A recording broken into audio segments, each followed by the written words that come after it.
My dear friend, Admiral Sestek, grew up in a family of 8 in Delaware County himself. His mother, a math teacher, his father, a Navy captain, who was the son of a Pennsylvania steelworker. He's followed in his father's footsteps, as many of you may remember, and attended the Naval Academy and earned a PhD in political economy from Harvard University. That is quite impressive. I saw someone give me the eye. That's something else. In his 31-year Navy career, he rose to the rank of a 3-star admiral and served in the Clinton White House. And in the aftermath of 9/11, the admiral was chosen to head the new anti-terrorism unit and later commanded an aircraft carrier, a battle group in combat against Afghanistan and the Iraq incidences. And in 2006, the admiral defeated a 10-term GOP incumbent in the district that had a 22-point Republican advantage. And in Congress, Admiral Sestek, or Congressman Sestek at that point, was recognized as the most productive first-year legislator of his class. That's an accomplishment. He also has a distinguished career as an educator at Carnegie Mellon, Cheney University, Dickinson College, and the Army War College, and Penn State Law. Now he's running for the Senate and to restore the principle and accountability to leadership and to put the focus back on the working families of Pennsylvania. So without further ado, I introduce to you our friend, Admiral Joe Sestek.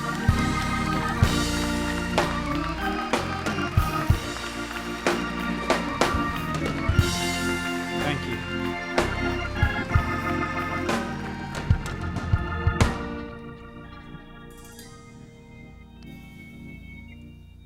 Bishop, First Lady Shelton, thank you for having me back.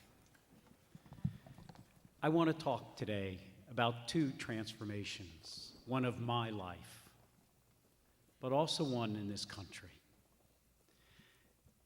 As a bishop told you a bit about me, but probably the transformation in my life most happened after I got married. I didn't get married, I was 47. I couldn't convince anybody. But then at 47, after that, all that time at sea, I had my first and my only child, Alex. And after I came back from 12 months at the war, a bit later, she was struck, as some of you know, with a malignant brain cancer. Only 8% of kids have ever survived her brain cancer. When they rolled her out from her first of 3 brain operations at Walter Reed Military Hospital, the doctor took me aside and said, "We couldn't get it." I said, "What's it mean?" He says, "She's got about 3, maybe 9 months, 4 years old." I walked outside Walter Reed Hospital and did what any father here would do. I looked up at the sky and said, "Hey, good Lord, take me instead." But it doesn't work that way, does it? I went back in, and that little warrior fought harder than I ever did. With the good Lord and a health care plan you gave me in the military for my family, TRICARE, she's now 14, going on 22.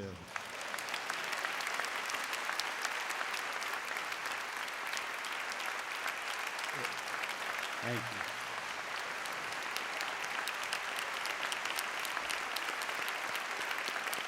Thank you.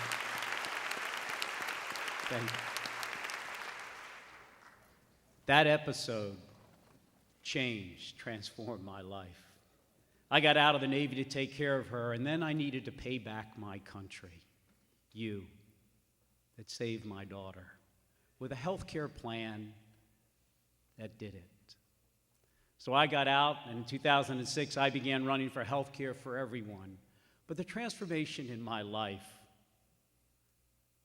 was really about doubling down and really understanding you can't do better for yourself than by serving others above yourself.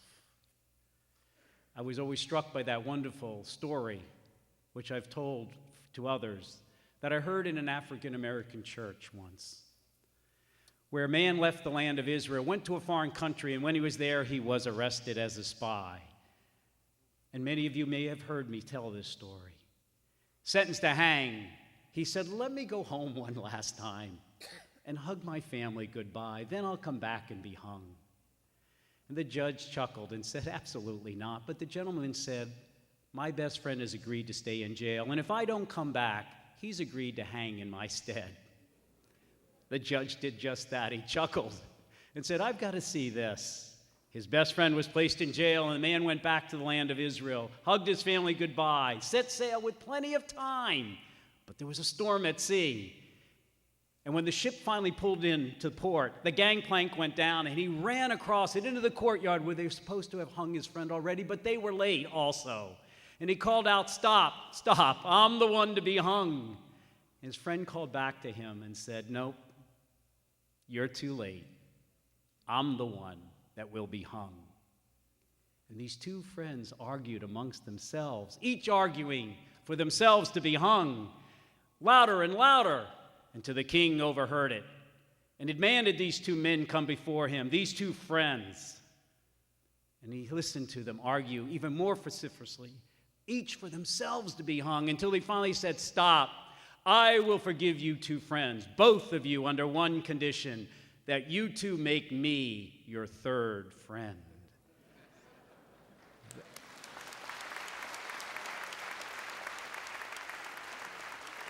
You were my third friend, this country, when I needed you. I want to be the third friend of this country, which brings me to the second transformation I'd like to talk about in the life of our country today. As you see it played out on the presidential debate levels, we begin dividing Christian from Muslim, and we wonder, as I said when I announced my candidacy for the Senate, we are in a fight for the soul of America. It is a beautiful soul.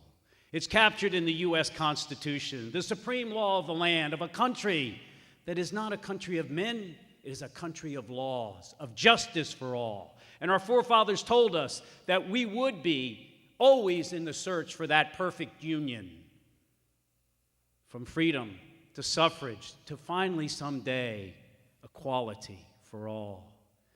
But in that search, to keep our soul, remember it is ensconced in those three first words of the United States Constitution, we the people. But also understand that when that Constitution was established, it was a pretty negative document. It told us what government could not do because there was a mental carryover of centuries of our founding fathers, forefathers, who had lived under dictators and tyrants and kings from whence they had come centuries earlier in England, where actually a king could change your religion if he decided to. He actually could interfere with you and your personal freedoms. And so when that Constitution was established, the first 7 articles, by and large, established a government of such checks and balances that government would have a hard time interfering with the liberties of an individual. And then to double down on that, even after the Constitution was there for 2 years, they stuck in the first Bill of Rights of this nation. 10 amendments that said our government will not interfere with our freedoms of religion, our freedom of press, our freedom of speech. It told us things like, don't interfere and let a government actually quarter and put people into your homes. Our founding fathers understood that we wanted liberty for we the people, and ensure that what they had known from centuries before, that the power of a government, of a king, could unduly interfere with it. That's one of the 2 great characteristics of America: freedom, liberty of the individual, of we the people. But what they failed to greatly put into that Constitution, in explicit terms, although they weeded it in slightly, was government is not only a force that is to be kept at bay, not to interfere with our freedoms. It is also a government of the people that can also be for the people and advance our liberties. We've done that imperfectly over the centuries. Emancipation, and yet not true equality. Suffrage for women, and yet even today, a woman makes 77 cents on the dollar that a guy makes for the same job. And if you're an African American woman, 64 cents on the dollar as a guy for the same job. And if you're Latina, 54 cents on the dollar as a guy for the same job. We are in search of the perfect union, and what's playing out today in the battle for our soul is an understanding of what Franklin Delano Roosevelt said, finally, when he established our second Bill of Rights, when he said, "A necessitous man is not a free man." Let me repeat that, please. A necessitous man is not a free man. Although we may have liberty under our first Bill of Rights, where government cannot interfere with my freedoms of religion and press and speech, if you are hungry, if you lack a home, if you didn't have health care like I had for my daughter, you are not a free man. Franklin Delano Roosevelt therefore established the second great Bill of Rights in 1944 when he had his State of the Union speech and said, we want freedom, liberty, not only from fear of our government, but freedom from want. And he established 7 wants that we should be free of: hunger, unemployment, Social Security we should all have. He said health care for everyone, education to be free. Today, you see fighting out on the stage this great battle for our soul. A Bill of Rights that said, you will not government interfere with me. I am a rugged individual. But on the other hand, one that says government can actually advance our liberties, our freedoms, in an accountable way, with the proper education, the proper freedom from hunger, the proper freedom for health care. Take 2 examples, what I and many others affectionately call Obamacare. Our forefathers actually did recognize that Obamacare was necessary, because in 1789, the very first piece of legislation our Congress passed up there in New York City after the Constitution was founded was a mandate for health care for every sailor of our merchant fleet, because they did not want the economy of this new maritime nation to go aground. We were going to bring raw materials from America over to England, and they would give us products back of textiles and furniture and get our economy growing. And so sailors, just like Obamacare, was mandated everyone had to have health care. But only when Franklin Delano Roosevelt came along was it ensconced as a right. Take Philadelphia in 1684. One of our first governors, back before we won our freedom, established a public school downtown here and said everyone will attend. The rich will pay a reasonable fee. The poor shall attend for free. So everyone can contribute to the common weal. We are in a battle for our soul.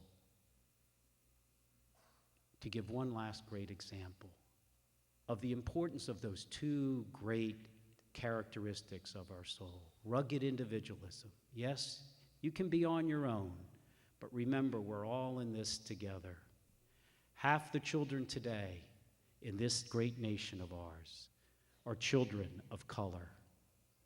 In 15 years, they will be our largest national asset in terms of numbers. If they are not our largest national asset in terms of quality, of education and training and healthy individuals, we don't make it. We are all in this together. And this battle for a government that can actually be accountable for advancing our freedoms of equality finally for everyone in education and healthcare so that this nation of ours can be all it can be? That is the battle. I saw it every day in the military. Everyone gets healthcare. You can't get promoted without education to each rate and rank. Come on in and earn a pension.